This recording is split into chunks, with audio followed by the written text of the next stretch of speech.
On Thursday night, the House Select Committee on January 6th, the Capitol riots, began presenting evidence in order to try to build a case to hold Donald Trump accountable for said riots. Now, one of the videos that was presented, and there was a lot of video here, came from private testimony.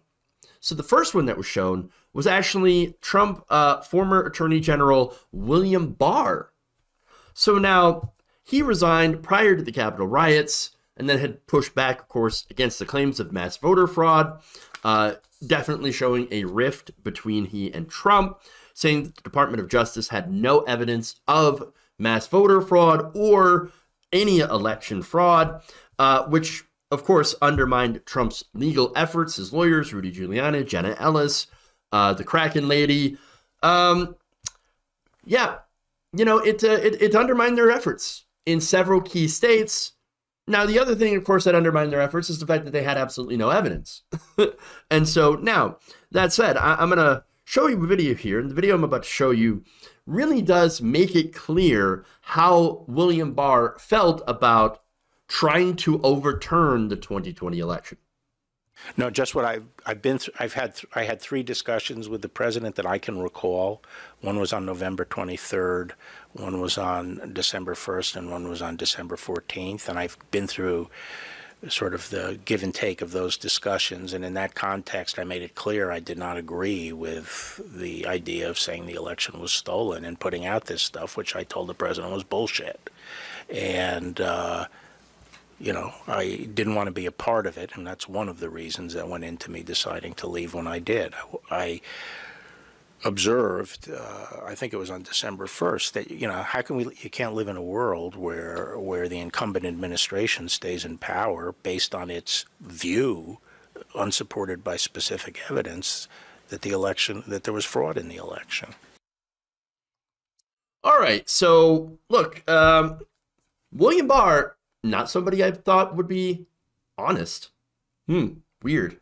No, again, let's keep it real, right? William Barr has earned a lot of criticism from, mainly from, you know, the left, Democrats, progressives, etc., for his work in the Trump administration. And I'll go through some of the details. But he's also earning a lot of ire from the right wing, or at least the Trump right wing. And so it's a little bit of a weird mixed bag. And again, not something I thought I would ever see from the beginning. So now let's go through some of this, right? So now first, federal prosecutors, and this is how he helped Trump and his allies, after federal prosecutors suggested a harsh prison sentence for Roger Stone. So Roger Stone, big Trump ally, big Trump guy. Barr came in, proposed lightening that sentence, and then, of course, not soon after that, Trump commuted Roger Stone's sentence. So, all right. Now, Barr also faced scrutiny over his handling of the former special counsel Robert Mueller's report on Russian interference in the 2016 election. Now, a federal judge said that Barr had made misleading public statements to spin the investigation's findings in favor of President Donald Trump, and that is undoubtedly true. And then that same judge added that Barr had shown a, quote, lack of candor, which just basically means he lied. He was lying. He was not being honest with us. And so now the actions cited by Judge Reggie Walton at the time involved a letter released by Barr claiming that Mueller had found insufficient evidence to establish a criminal conspiracy between the Trump campaign and Russia to tip the 2016 election, and that Mueller had not reached a determination on the question of whether the president had obstructed justice. I think that's the most important part there, because it's very, very clear that Donald Trump did try to obstruct justice in this case. So now Mueller then complained to Barr in a private letter and a phone call that he had, quote, not adequately captured the seriousness of his report's conclusions. Mueller also stressed in his report and in later statements that he did not exonerate the president and that it was not an option to charge Trump because of longstanding Justice Department policy that sitting presidents cannot be indicted. So again, another way that they had helped the Trump administration. Barr also fired Jeffrey Berman, the former U.S. attorney for the Southern District of New York. Of course, the Southern District of New York had been pursuing several cases against the Trump organization. Now you have Attorney General, I'm sorry, not Attorney General, a DA in the Southern District of New York, Alvin Bragg, who had dropped his case against the Trump organization. So now there are no cases in the Southern District of New York. Great. So again, that massively helped Trump. Now Berman, Berman had happened to have been investigating some of Trump's allies, as well as a guilty plea.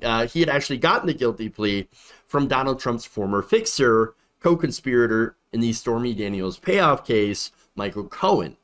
So Michael Cohen goes to prison. His co-conspirator, Donald Trump, continues to be president.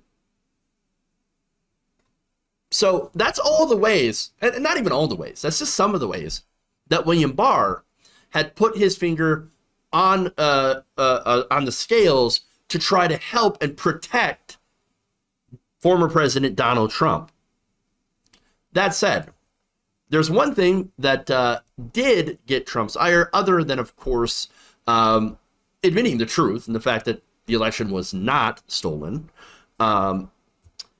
He had concealed a probe or several probes involving Hunter Biden's business dealings and finances during the election. Now, of course, Trump and the Republican Party, they wanted to make a huge deal out of Hunter Biden. So let me just say this, right? Hunter Biden wasn't running for office. Hunter Biden wasn't in the White House. He's not in the White House. He's not in political office. His problems are his own and not necessarily the purview of Joe Biden. And so it doesn't really have anything to do with him, but they wanted to use the younger Biden in order to attack the older Biden. But look, all you have to do is just look at some of the stuff that Biden has actually said and the positions that he has held. As a progressive, I view Biden as not great at all. Better than Trump, but barely. And so, obviously, of course, you're coming at it from the right wing. You can't do that, so you have to make things up or tie, Hunter Biden's troubles, because he's got troubles, no doubt, tie him right to his father. Great. All right, so now, interesting, right? So for Barr, I guess there was a line. There was a bar, if you will. Didn't want to bring in Hunter Biden. Again, not running for office, had nothing to do with Joe Biden's campaign, as well as, of course, the whole idea of the big lie and trying to steal an election. That was too much for William Barr. So at least he's got a little bit of a bar. I'm actually kind of surprised because, again, I always assumed anybody working in the Trump administration that there was absolutely no bottom to the barrel of these people, right? It at least appears there was a bottom. It's very low. It's bare minimum here, right? Ooh, we didn't do a fascist takeover of the United States. Please give us a cookie. No, you're not going to get a cookie, but boy, at least you did the bare minimum. Yay. But I guess even then, you could say that, well, I mean, even with all the evil, there's a tiny little spark of decency. And maybe a tiny little bit of respect for our democratic institutions buried way deep into the heart of William Barr. Or it could just be the fact that Barr knew that this wasn't going to work and didn't want to go down with Donald Trump, who basically is a black hole. You really don't want to be tied with a coup attempt. Just saying. Now, regardless, of course, it's very clear that already it seems like the select committee, off to a bang, off to a really strong start. Because yes, even, I mean, showing the former president's attorney general calling his main claim of election fraud bullshit, pretty powerful stuff, right? No evidence to support Trump's claims. And by the way, even if he wanted the Justice Department to manufacture said claims, they wouldn't be able to do so. So again, at the end of the day, Trump, full of bullshit.